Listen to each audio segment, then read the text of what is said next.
wabarakatuh. Selamat pagi semuanya. Selamat pagi Bu. Bagaimana kabar kalian pada pagi hari ini? Alhamdulillah baik. Sebelum kita memulai pembelajaran pada pagi hari ini, marilah kita berdoa menurut kepercayaan dan keyakinan masing-masing. Untuk ketua kelas bisa untuk memimpin doa. Baik, sebelum memulai pelajaran pada hari ini, marilah kita berdoa menurut kepercayaan dan keyakinan masing-masing. Berdoa dimulai.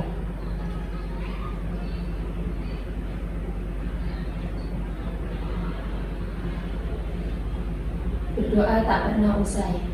Terima kasih kepada ketua kelas sudah memimpin doa pada pagi hari ini. Nah, sebelum dimulai, kalian bisa cek kanan kiri kalian ada sampah atau tidak. Kalau ada bisa langsung dibuang ke tempat sampah. Tidak ada Bu, sudah bersih. Oke, nah hari ini ada yang tidak masuk. Alhamdulillah semuanya masuk Bu. Alhamdulillah. Nah, sebelumnya Ibu mau bertanya nih, minggu lalu kita mempelajari materi tentang apa? Ini Bu, minggu lalu kita mempelajari mengenai konsep dasar perpajakan. Benar banget Mbak Kirani. Jadi minggu kemarin kita mempelajari materi tentang konsep dasar perpajakan. Nah, jadi hari ini kita mempelajari tentang ketentuan umum perpajakan. Nah, tujuan pembelajaran pada pagi hari ini itu yang pertama yaitu untuk mengetahui pengertian pajak, fungsi pajak, jenis pajak, serta dasar hukum ketentuan umum perpajakan. Nah, yang kedua yaitu mengetahui hak dan kewajiban wajib pajak. Yang ketiga, mengetahui tentang NPWP. Yang keempat, mengetahui pengertian pembayaran dan penyetoran pajak. Yang kelima, mengetahui jenis-jenis dokumen perpajakan. Yang keenam, mengetahui proses pemeriksaan dan penyidikan pajak. Nah, selanjutnya kriteria penilaian. Nah, untuk presensi dan keaktifan itu 10%, nilai tugas 30%, nilai UTS 30%, nilai UAS 30%. Nah, kalian ada yang masih ingat gak apa itu pajak? Saya Bu. Silakan Mbak Kirani. Pengertian pajak itu adalah kontribusi wajib yang dipungut oleh negara dari individu atau badan usaha berdasarkan undang-undang tanpa imbalan langsung yang digunakan untuk membiayai pengeluaran negara guna mencapai kesejahteraan masyarakat. Nah, benar banget Mbak Kirani. Ayo beri tepuk tangan buat Mbak Kirani. Nah, sebelum masuk ke materinya, kalian bisa mengeluarkan buku catatan kalian untuk mencatat materi yang akan Ibu jelaskan nanti. Nah, langsung saja, yang pertama ini ada pajak. Nah, pengertian pajak adalah kontribusi wajib yang dibayarkan oleh individu atau badan usaha kepada negara berdasarkan undang-undang tanpa mendapatkan imbalan secara langsung. Nah, pajak ini digunakan pemerintah untuk membiayai kepentingan umum seperti pembangunan infrastruktur, pendidikan, kesehatan, pertanahan, dan pelayanan publik lainnya. Nah, selanjutnya ini ada subjek pajak. Subjek pajak itu dibagi menjadi dua, yaitu ada subjek pajak orang pribadi dan subjek pajak badan. Nah, subjek pajak orang pribadi ini adalah individu yang memiliki kewajiban untuk membayar pajak. Contohnya yang pertama itu ada WNI yang tinggal di Indonesia atau di luar negeri. Yang kedua ada WNA yang tinggal di Indonesia lebih dari 183 hari dalam jangka waktu 12 bulan, atau WNA yang menetap tinggal di Indonesia. Dan yang ketiga adalah setiap orang pribadi yang menerima atau memperoleh penghasilan dari Indonesia baik di dalam negeri maupun di luar negeri. Nah, selanjutnya ini ada subjek pajak badan. Subjek pajak badan. Nah, subjek pajak badan ini adalah entitas atau organisasi yang memiliki kewajiban untuk membayar pajak. Yang pertama ini ada perusahaan atau badan usaha seperti PT, CV, dan sebagainya. Nah, yang kedua ini ada badan-badan milik negara atau daerah seperti BUMN, BUMD. Nah, yang ketiga ini ada organisasi internasional yang beroperasi di Indonesia. Yang terakhir ini ada bentuk usaha tetap atau BUT. Nah, BUT ini itu adalah bentuk usaha yang digunakan oleh orang pribadi atau badan asing untuk menjalankan kegiatan usaha di Indonesia. Nah, selanjutnya wajib pajak ini adalah orang pribadi atau badan yang menurut ketentuan peraturan perundang-undangan perpajakan diwajibkan untuk memenuhi hak dan kewajiban perpajakan. Wajib pajak memiliki tanggung jawab untuk mendaftarkan diri, menghitung, membayar, dan melaporkan pajak yang terutang kepada negara sesuai dengan ketentuan yang berlaku. Nah, selanjutnya ini ada dasar hukum ketentuan umum perpajakan. Dasar hukum ketentuan umum perpajakan ini yang pertama diatur di dalam Undang-Undang Nomor 6 Tahun 1983 tentang ketentuan umum dan tata cara perpajakan. Yang kedua ini diatur di dalam Peraturan Pemerintah dan Peraturan Menteri Keuangan. Dan yang ketiga ini diatur di dalam Keputusan dan Peraturan Direktorat Jenderal Pajak. Nah, selanjutnya ada hak dan kewajiban wajib pajak. Yang pertama ini adalah hak wajib pajak. Hak wajib pajak itu adalah hak untuk mendapatkan pelayanan dan perlindungan dari Direktorat Jenderal Pajak dalam menjalankan ketentuan perpajakan. Nah, hak wajib pajak ini yang pertama yaitu hak atas kelebihan pembayaran pajak atau restitusi. Yang kedua, hak mengajukan keberatan atau banding. Yang ketiga, hak atas kerahasiaan. Yang keempat, hak mendapatkan informasi dan pelayanan. Yang kelima, hak mengajukan peninjauan kembali. Yang keenam, hak atas pembetulan SPT tahunan. Yang ketujuh, hak atas perlindungan hukum. Nah, selanjutnya ini adalah kewajiban wajib pajak. Ini adalah kewajiban wajib pajak untuk melaksanakan perpajakan. Nah, kewajiban wajib pajak yang pertama yaitu mendaftarkan diri untuk memperoleh NPWP. Yang kedua, menghitung, menyetor, dan melaporkan pajak. Yang ketiga, menyampaikan SPT tahunan. Yang keempat, menyimpan dokumen perpajakan. Yang kelima, mematuhi ketentuan perpajakan. Yang keenam, mengikuti ketentuan pemeriksaan pajak. Nah, selanjutnya ada nomor pokok wajib pajak atau NPWP. Nah, NPWP merupakan nomor identifikasi yang diberikan oleh Direktorat Jenderal Pajak kepada wajib pajak sebagai sarana dalam administrasi perpajakan. Nah, NPWP ini digunakan untuk memastikan bahwa setiap wajib pajak terdaftar di dalam sistem perpajakan di Indonesia dan dapat memenuhi kewajiban perpajakannya. Nah, selanjutnya ini adalah format NPWP. Format NPWP itu terdiri dari 15 digit nomor. 6 digit pertama itu adalah kode wajib pajak, 6 digit berikutnya kode administrasi perpajakan. Nah, NPWP yang 15 digit ini hanya untuk pendaftar NPWP sampai Desember 2023. Pada tahun 2024 itu mulai dilakukan pemadanan NPWP dengan NIK. Jadi terdiri dari 16 digit yang merupakan NIK dari masing-masing penduduk. Nah, selanjutnya itu adalah fungsi NPWP. Yang pertama yaitu untuk identifikasi wajib pajak dalam setiap urusan perpajakan.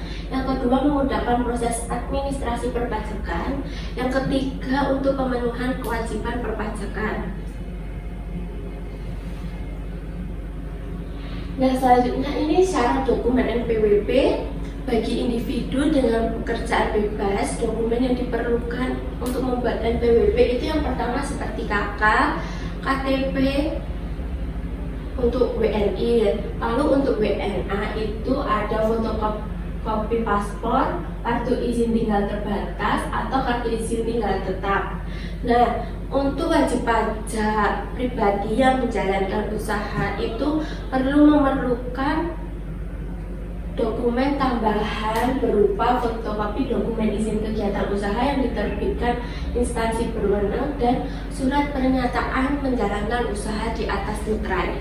Lalu untuk wajib pajak wanita yang sudah menikah dan pembayaran pajaknya dilakukan secara terpisah atau pisah harta dengan suaminya, itu diperlukan beberapa dokumen tambahan untuk permohonan NPWP seperti fotokopi kartu NPWP suami dan fotokopi surat perjanjian pemisahan penghasilan dan data. Selanjutnya pembayaran pajak dan penyetoran pajak. Nah, pembayaran pajak itu adalah kewajiban wajib pajak untuk membayar pajak yang terutang sesuai dengan ketentuan perpajakan yang berlaku. Nah, pembayaran pajak ini bisa dilakukan langsung oleh wajib pajak melalui pihak yang dituju atau wajib pajaknya secara langsung. Nah,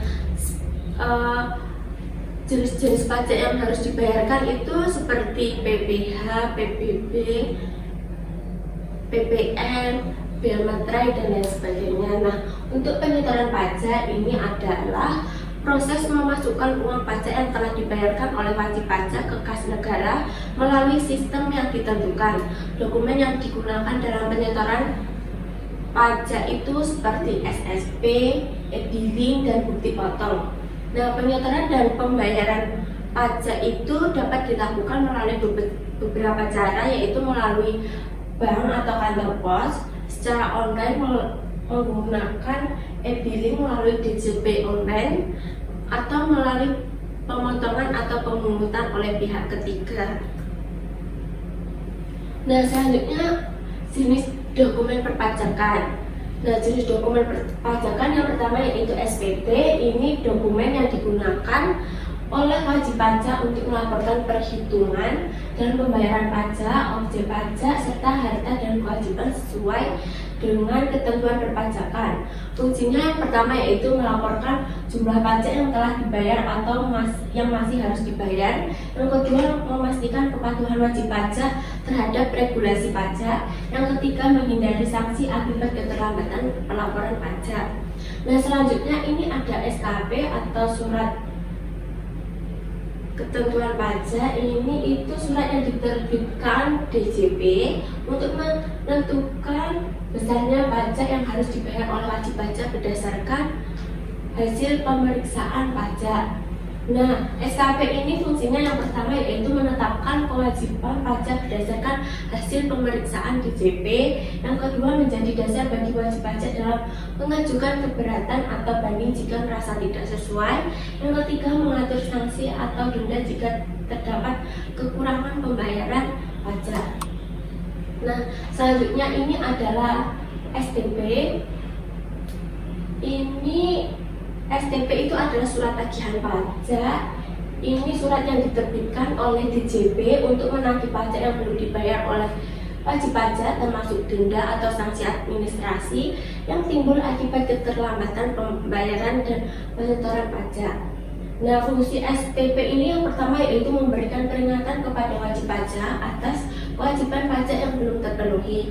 Nah, yang kedua, menambah jumlah pajak yang harus dibayar dengan denda atau bunga sesuai ketentuan. Yang ketiga, mendorong kepatuhan pajak dengan mekanisme sanksi administratif. Dan yang terakhir ini adalah SSP atau surat setoran pajak. Ini adalah formulir atau dokumen yang digunakan oleh wajib pajak untuk melakukan penyetoran pajak yang terutang ke kas negara. Nah, SSP itu fungsinya yang pertama sebagai buku pembayaran pajak yang sah, yang kedua digunakan dalam pelaporan SPT tahunan, yang ketiga menjadi dasar administrasi perpajakan bagi DJP. Nah, selanjutnya ini adalah proses pemeriksaan dan penyidikan pajak. Nah, yang pertama, proses pemeriksaan pajak ini adalah serangkaian kegiatan yang dilakukan oleh DJP untuk menguji kepatuhan wajib pajak dalam memenuhi kewajiban perpajakannya. Pemeriksaan ini bertujuan untuk menilai kebenaran penyampaian SPT tahunan dan pemenuhan kewajiban perpajakan lainnya. Lalu jenis pemeriksaan pajak ini yang pertama adalah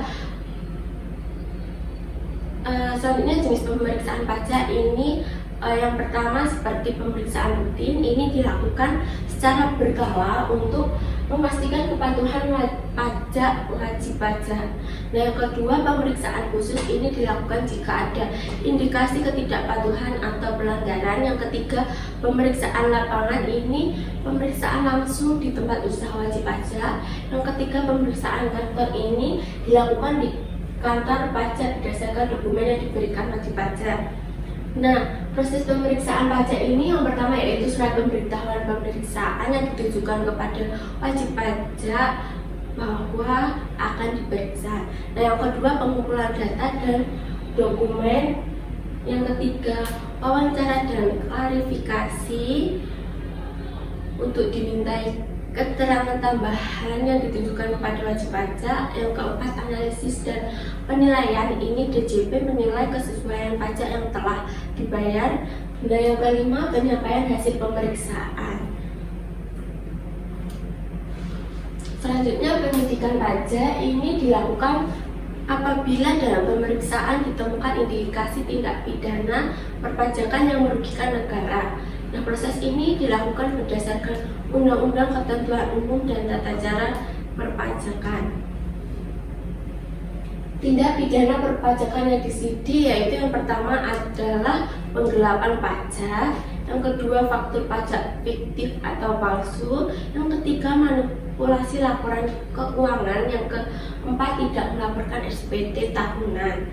Nah, selanjutnya ini adalah proses penyidikan pajak itu yang pertama yaitu penyelidikan awal. Ini itu mengumpulkan bukti awal dugaan pelanggaran. Yang kedua pemeriksaan saksi dan barang bukti. Yang ketiga pembuatan berita acara penyidikan.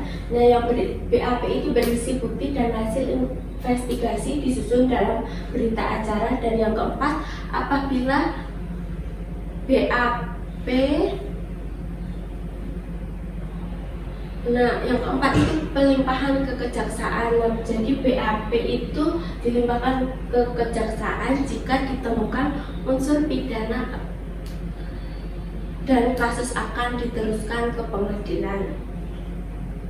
Nah, karena Ibu sudah menjelaskan materi tentang ketentuan umum perpajakan, selanjutnya kalian bisa mengerjakan studi kasus yang sudah Ibu kirim melalui WhatsApp. Nah, kalian bisa kerjakan secara berkelompok. Untuk satu kelasnya bisa dibagi menjadi 4 kelompok. Nah, untuk pengerjaannya Ibu beri waktu selama 5 menit dan kalian bisa langsung mengerjakan sekarang.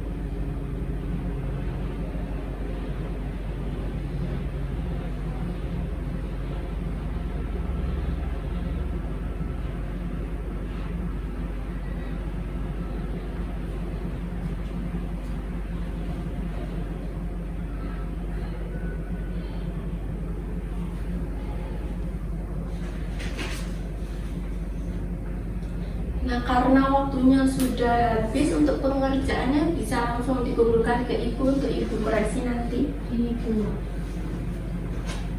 Nah, kalian ada yang mau bertanya, mungkin ada yang bingung terkait materi hari ini? Tidak, aku sudah paham semua. Oke, tidak ada ya, sudah paham semua. Jadi kesimpulan materi hari ini adalah kita sudah mempelajari pemahaman tentang perpajakan yang sangat penting bagi setiap wajib pajak untuk memenuhi kewajiban perpajakannya dengan benar. Nah, dalam sistem perpajakan Indonesia itu pajak memiliki peran utama dalam pembangunan negara dan terbagi dalam berbagai jenis sesuai dengan karakteristiknya. Nah, setiap wajib pajak itu memiliki hak dan kewajiban yang harus dipatuhi sesuai dengan peraturan yang sudah ada, termasuk dalam hal pendaftaran NPWP, pembayaran dan pendaftaran pajak, serta pelaporan melalui dokumen perpajakan.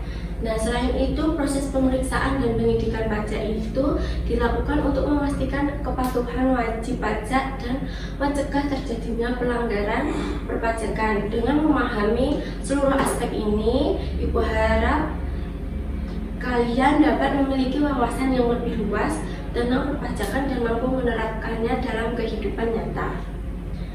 Nah, Baik, Ibu rasa semua sudah memahami materi hari ini.